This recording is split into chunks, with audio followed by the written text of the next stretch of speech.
Olá a todos os alunos discentes dessa disciplina. Nós estamos agora então no quinto módulo e esse quinto módulo inaugura a segunda unidade do livro e trata das gestões específicas de redes na esfera pública, redes para prestação de serviços sociais. Aqui nós temos então a unidade 2, gestões específicas de redes da esfera pública, né? E vamos falar especificamente da prestação de serviços sociais. Então, nesta primeira parte da unidade 2, uma coisa que eu gostaria de chamar a atenção a vocês é para o quadro número 4, que vai nos trazer graficamente a ideia de redes estatais que são chamadas puras e híbridas. Não é de difícil compreensão a gente entender que uma rede estatal pura ela é aquela que tem nos seus atores apenas entes federativos. Né? E as redes híbridas, elas incluem organizações estatais e não estatais. Não é? Como eu falei anteriormente, a sociedade vai se tornando mais complexa, a prestação de serviços pelo Estado também se torna mais complexa e muitas vezes é importante que se insira nessas redes atores fora do Estado, né? Porque faz com que a rede tenha um dinamismo maior com a introdução desses atores. Então aqui no quadro 4 nós temos como visão interna e externa da rede, nós temos uma rede mais verticalizada ou horizontalizada, não é? Uma rede homogênea ou mais heterogênea, ou seja, com diversos atores, certo? Então, em relação à prestação de serviços sociais, aqui um pouco mais na frente, ela fala de redes sociais sistêmicas, que são redes que, num primeiro momento, são criadas pelo Estado para prestar um determinado serviço. Eu acho que a educação e a saúde são exemplos clássicos desse tipo de redes, que tem os 3 entes federativos, mas que com o desenvolvimento das atividades dessa rede, se percebe que o Estado não dá conta de alguns serviços e é preciso incluir atores fora, não é, externos aos entes estatais, que possam fornecer esse tipo de serviço. Um exemplo da saúde é através do SUS, por exemplo, um município onde não há um laboratório de análise clínicas de um hospital público. Então, no caso, o SUS tem que recorrer a um laboratório privado para realizar os exames necessários para a população. Isso acontece muito, às vezes até a instalação dentro do hospital, há um laboratório privado que ali presta serviço.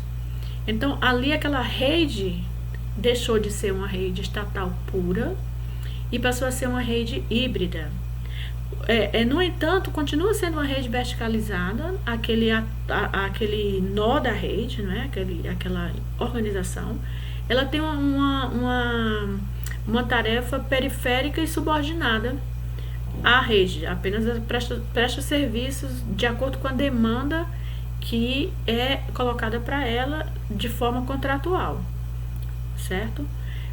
Não há uma autonomia entre os atores.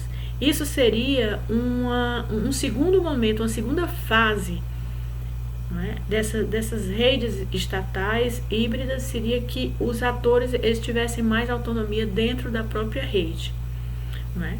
E outro aspecto importante também que a autora fala aqui nessa unidade 2 é a respeito da participação da sociedade civil nas diversas redes e nos diversos serviços prestados pelo Estado. E aqui temos duas instâncias, 2 exemplos clássicos de controle social, que é a prestação de contas, né, que o Estado tem que oferecer à sociedade civil acerca de como seus serviços estão sendo prestados. Né? Então, uma forma de controle social é através dos conselhos, que existem nos municípios e que têm que serem compostos com representantes do Estado e da sociedade civil, né, de forma paritária. Então, há uma grande controvérsia sobre os conselhos. Em alguns municípios eles de fato não funcionam, ou funcionam de uma forma incipiente, mas é uma ideia interessante e que pode funcionar em alguns contextos bem participativos. Isso tudo depende muito da cultura local de participação cidadã, não é? Então, os conselhos na área do meio ambiente, na área de segurança pública, saúde e educação são os mais utilizados, né? São os conselhos nessa área. Ainda nessa unidade, o livro nos traz também nessa possibilidade de redes híbridas, né? Existe essa conexão entre o Estado e diversas organizações sociais. Então, o livro aqui nos traz alguns exemplos dessas organizações sociais, as OCIPs, que têm suas especificidades, associações, né?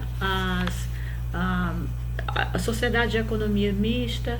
Então, na figura 11, a figura 11 ela é interessante porque ela mostra, ela é como se fosse um organograma de atuação de várias organizações, da iniciativa privada, da administração pública,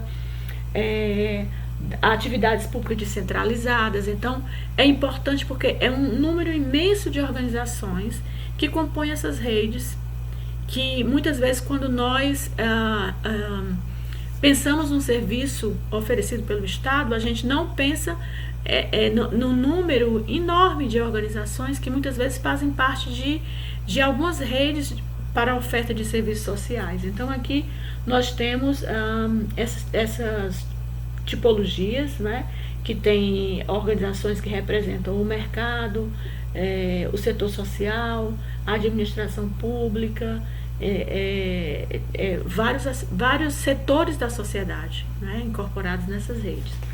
Então, essa primeira parte, em relação à gestão específica dos serviços de prestação de serviços sociais, é mais ou menos assim, de uma visão rápida, porque a gente não pode se alongar muito na videoaula, tá certo? Mas vamos continuar essa discussão nas instâncias participativas do curso, né? Que é o fórum, o chat e outras ferramentas que nós podemos usar, ok? Eu quero realmente estimulá-los à leitura, tá? Dessa unidade e a refletir e trazer talvez até da experiência de vocês.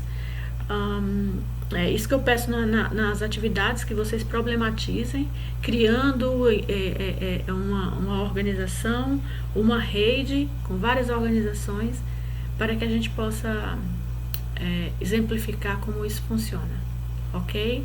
Então, eu desejo boa leitura, bons estudos e até a próxima videoaula.